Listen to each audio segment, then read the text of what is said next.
प्रदेश भाजपा अध्यक्ष आदेश साहू ने राज्य सरकार पर जमकर हमला बोला है। उन्होंने कहा कि नगर निकाय चुनाव में पूरी तरह से धांधली होने की संभावना है, क्योंकि सभी बूथों पर सीसीटीवी कैमरा की मांग भाजपा ने की थी, लेकिन अब तक इस पर कोई पहल नहीं की गई। इसके साथ ही भाजपा ने बैलेट पेपर से नहीं ईवीएम से चुनाव कराने की भी मांग रखी थी, लेकिन इस पर भी सरकार ने कुछ कदम नहीं उठाया। नगर निकाय चुनाव के प्रचार का आज अंतिम दिन है और न्यायालय के सख्त निर्देश और भाजपा कार्यकर्ताओं के लगातार आंदोलन करने का परिणाम है कि नगर निकाय का चुनाव राज्य में चलने वाली सरकार ने दबाव में कराने का काम कर रही है और चुनाव की घोषणा के बाद भी राज्य सरकार ने सत्ता और प्रशासन के दुरुपयोग की मंशा उजागर कर दी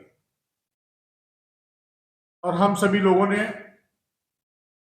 मिलकर चुनाव आयोग से सरकार से मांग किया था कि प्रत्येक बूथ में और चुनावों की तरह सीसीटीवी कैमरे लगाए जाएं और केंद्रीय सुरक्षा बल की तैनाती की जाए। लेकिन मुझे लगता है कि न तो सीसीटीवी कैमरे सभी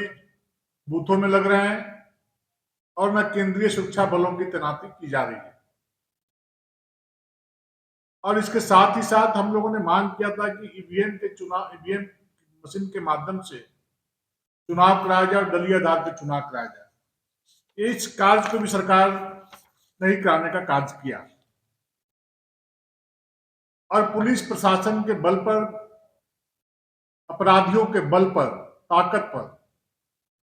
इस चुनाव को यह सरकार चाहती है कि हम प्रभावित करें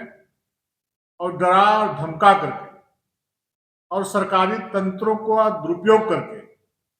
हम इस चुनाव को जीतने का काम करें। लेकिन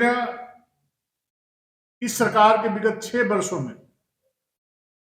जो इनके द्वारा कार्य नहीं किए गए हैं, विकास से कोसों दूर चला गया है झारखंड से। लॉ एंड ऑर्डर ध्वस्त है,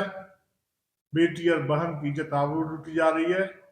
प्रत्येक दिन लोगों को धमकियां दी जा रही है, प्रतिष्ठानों के बाहर अपराधियों के द्वारा गोलियां चलाई जा रही है दहशत कायम करने के लिए। और चुनाव के पूर्व भी विभिन्न जगहों में हमने देखा, मैं तो लगभग 80% स्थानों पे 48 जगह चुनाव रहे, 40 जगहों पे मैं जाने काम किया और जगह जगह पर ऐसी आशंकाएं लोगों ने व्यक्त किया है, ये सूचनाएं भी दिया है कि अपराधी घूम घूम करके दहशत कायम करने का काम कर रहे हैं, जिनका प्रशासन को पूरा सह है, प्रशासन उनको सहयोग करने का काम कर रहा है। आज प्रेस वार्ता के माध्यम से बतलाना चाहता हूं कि जिन क्षेत्रों में, नगर निकाय क्षेत्रों में जो सेंसिटिव बूथ की जानकारी हमारे कार्यकर्ताओं के माध्यम से या हमारे जनप्रतिनिधियों के माध्यम से संबंधित क्षेत्र में वहां पर प्रशासनिक पदाधिकारियों से मिलकर के सूची सौंपने का काम किया है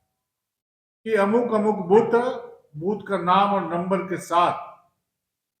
बतलाने का काम किया है कि ऐसे बूथों पर धांधली की जा सकते हैं, बूथ कैप्चरिंग की जा सकती है।